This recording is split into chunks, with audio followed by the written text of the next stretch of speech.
Good morning, Borada. I'm going to get on my soapbox again this morning, and I'm going to try and explain what the frustrations are in the farming community, but what it's going to mean to the general public.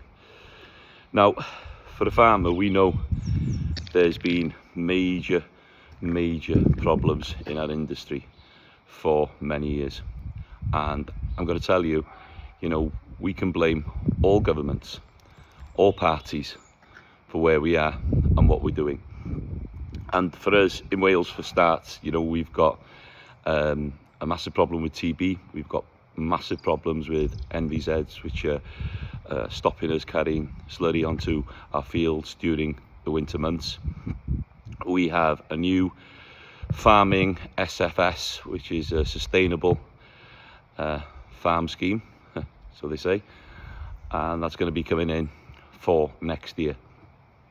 How's this going to affect the general public? Well, let's take one example. Look at what's happening in Spain at the moment. We are so dependent on vegetables and salads that come from Spain. Now, if you thought during the COVID epidemic that the toilet roll fiasco and people panic buying the toilet rolls, imagine that on food. I've been saying for quite a long time that we are sleepwalking into food shortages in this country, and I still really believe it.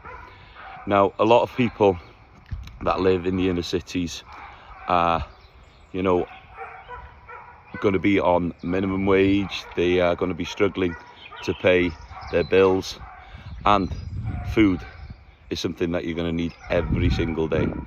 So when food gets short, prices increase.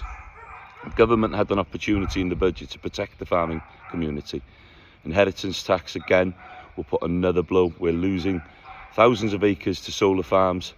Land's been developed. We need new houses. Yes, it's a growing population in the UK, but the government has they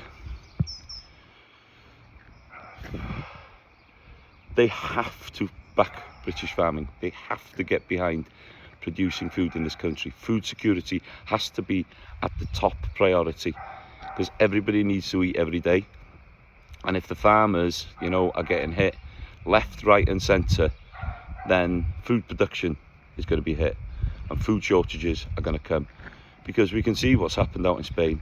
There's been a massive catastrophe, and we need to be making sure that we're producing the food to feed our nation.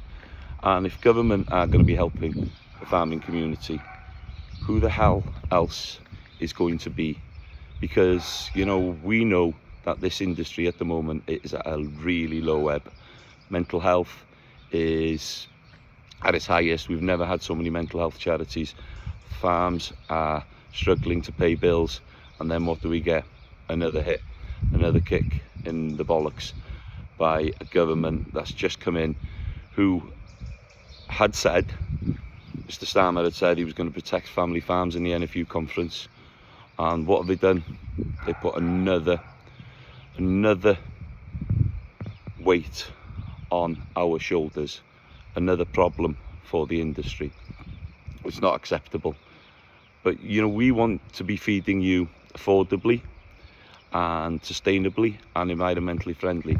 So there should be policies out there to get people growing more vegetables, to get people producing enough food for a growing population. And if they don't, we're in a lot of trouble. It's up to you as the general public, to get behind the industry and to back farmers and to make sure that there's food in the supermarkets, in the shops, to feed people affordably.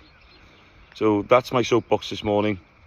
I hope this message goes far and wide, because I'm telling you, we are definitely sleepwalking into food shortages, and the people that are going to suffer are going to be the poorer in our communities, the people that are on the minimum wage, that can't afford to put food on their table. And when food prices hike and food shortages comes, it will only be the richest in the communities that are going to be able to afford good food, which keeps you healthy mentally, physically, and it's going to be a big challenge for this farming community to keep producing food with the restrictions and the red tape and all the problems we have.